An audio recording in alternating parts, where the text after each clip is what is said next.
ஆண்டவரே, என் உயிரை காத்தருளும், ஏனெனில் உம்மீது பற்றுடையவள். நீரே என் கடவுள், நான் உம்மீது நம்பிக்கை கொண்டுள்ளேன்.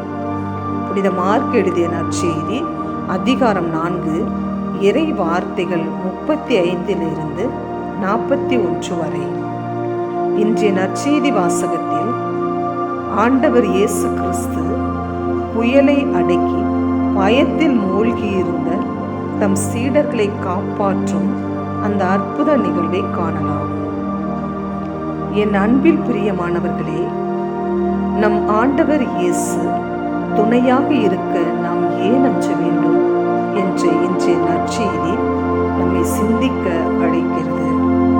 ஆனால் நாம் பல நேரங்களில் இறைவனின் பிரசன்னத்தையும் துணையையும் உணராமல் அறியாமல் வாழ்ந்து கொண்டும் அவர் நம் கூடவே இருக்கிறார், நம்மை அனைத்து துன்பத் துயரங்களில் இருந்தும் வெளிவர உதவுவார் என்று மறந்து விடுகிறோம். ஆனால் ரவீந்திரநாத் தாகூர் தான் எழுதிய கீதாஞ்சலி புத்தகத்தில் இவ்வாறு கூறுகிறார். ஒரு விவசாயி கிராமத்தில் வாழ்ந்து வந்தார். ஒரு நாள் இரவு அவருடைய வீட்டின் கதவு தட்டும் சத்தம் கேட்டது.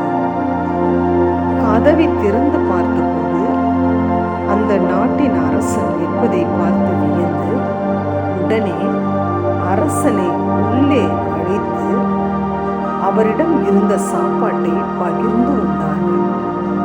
விவசாயி தன்னுடைய துன்பங்களையும் வலிகளையும் அரசரிடம் கூறினார்.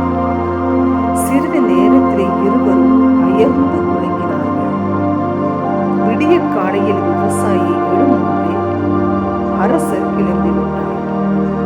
விவசாயி தன்னுடைய துன்பங்களை கேட்ட அரசர் அதாவது பொன்னோ பொருளோ விட்டு சென்றிருப்பார் என்று எண்ணி தன்னுடைய வீடு முழுவதும் தேடி பார்த்தபோது கதவு அருகே ஒரு வாள் இருந்தது.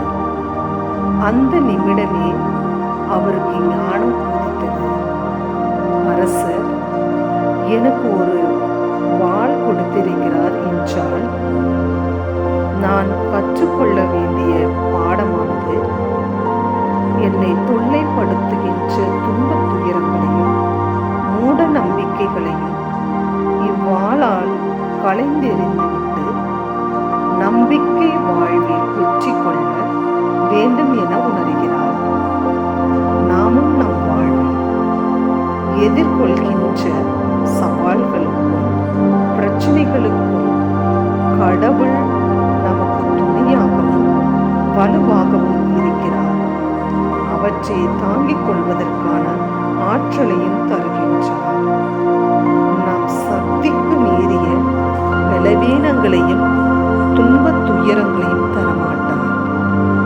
நம்மை பற்றி இறைவன் முழுமையாக அறிந்திருக்கிறார் என முதலில் நாம் உணர வேண்டும். ஆண்டவரை பற்றி உணராத நிகழ்வு பற்றிதான் இன்றைய நற்செய்தியில் நாம் கேட்டோம். அவர் நம்மோடு இருக்கும்போது நாம் பயம் கொள்ள தேவையில்லை. நாம் பயம் கொள்ளும் போது நாம் பலவீனம் ஆக்கப்படுகிறோம். பயம் நம் அறிவை மறைத்து விடுகிறது. நாம் ஆண்டவரின் மேல் நம்பிக்கை விசுவாசம் கொள்ளும்போது பயம் நம்மை விட்டு விலகுகிறது. அலை அலையாக உறவு பிரச்சனை, உடல்நல பிரச்சனை, உள்ளார்ந்த பிரச்சனை என பல வகை பிரச்சனைகள் இருந்தாலும் ஆண்டவரில் நம்பிக்கை கொள்ளும்போது அனைத்திலும் நாம் விடுதலை பெறுவோம், அமைதி அடைவோம், நிலை வாழ்வை